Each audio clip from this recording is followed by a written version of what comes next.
Welcome back. ഇന്ന് നമ്മൾ സദ്യ special പ്രഥമൻ്റെ റെസിപ്പിയുമായാണ് വന്നിട്ടുള്ളത്. നല്ല അടിപൊളി നേന്ത്രപ്പഴം പ്രഥമനാണ് ഇവിടെ ഉണ്ടാക്കുന്നത്.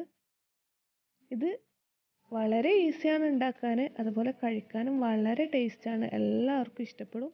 നമുക്കിത് ഉണ്ടാക്കി നോക്കാം. അതിനായി ഞാനിവിടെ പഴുത്ത 3 നേന്ത്രപ്പഴം എടുത്തിട്ടുണ്ട്. അത് നമുക്ക് പുഴുങ്ങിയെടുക്കണം. അതിനായി ഞാനിവിടെ കുക്കർ എടുത്തിട്ടുണ്ട്. അതിലേക്ക് നമുക്ക് ഈ പഴങ്ങൾ മുറിച്ചിട്ട് കൊടുക്കാം.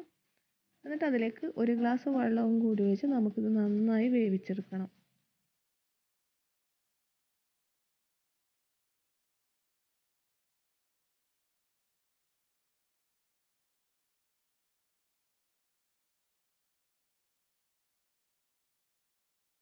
ഇത് നമുക്ക് ഹൈ ഫ്ലെയിമിലിട്ട് 3 വിസിൽ വരുന്നത് വരെ വേവിച്ചെടുക്കാം.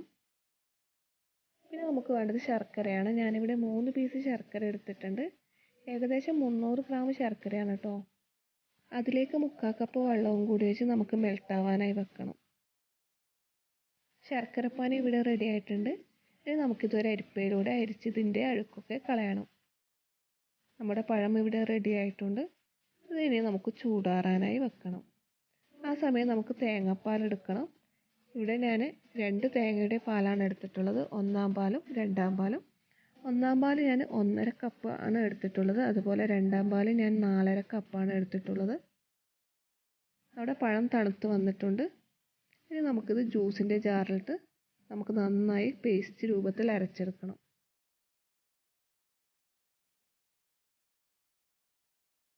ജ്യൂസിൻ്റെ ജാറിലേക്ക് ഒരു 1/2 ഗ്ലാസ് വെള്ളം കൂടി നമുക്ക് ഒഴിച്ചു കൊടുക്കാം. എന്നിട്ട് നല്ല ഫൈൻ പേസ്റ്റായി നമുക്ക് അരച്ച് കൊണ്ടുവരാം. നല്ല ഫൈൻ പേസ്റ്റായി കിട്ടിയിട്ടുണ്ട്. ഇനി നമുക്ക് പായസം ഉണ്ടാക്കാനായി ഒരു പാത്രം അടുപ്പത്ത് വെച്ച് കൊടുക്കാം. ഇതിലേക്ക് നമുക്ക് 3 ടേബിൾ സ്പൂൺ ഗീ ഒഴിച്ച് കൊടുക്കണം. ഗീ ചൂടായി വന്നിട്ടുണ്ട്. അതിലേക്ക് നമുക്ക് അണ്ടിപ്പരിപ്പിട്ട് മൂപ്പിച്ചെടുക്കാം. അതുപോലെ നമുക്ക് ഇതിൻ്റെ കൂടെ കിസ്മിസും ചേർത്ത് കൊടുക്കാം കേട്ടോ.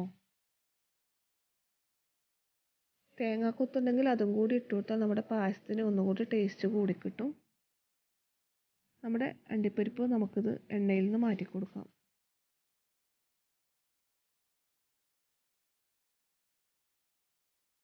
ഇനി നമുക്കിതിലേക്ക് അരച്ച് വെച്ച പഴത്തിൻ്റെ പേസ്റ്റാണ് ചേർത്ത് കൊടുക്കുന്നത്.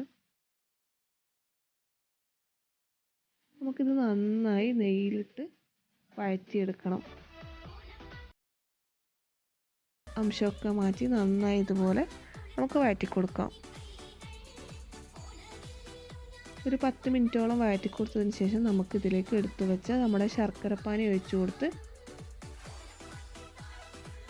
നന്നായി ഇളക്കി കൊടുക്കണം.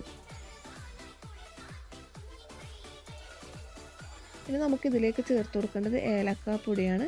ഞാനിവിടെ 1 സ്പൂൺ ഏലക്കാപ്പൊടിയും അതുപോലെ 1/2 സ്പൂണ് ചെറിയ ജീരകത്തിൻ്റെ പൊടിയും കൂടി ഇട്ട് കൊടുക്കുന്നുണ്ട്.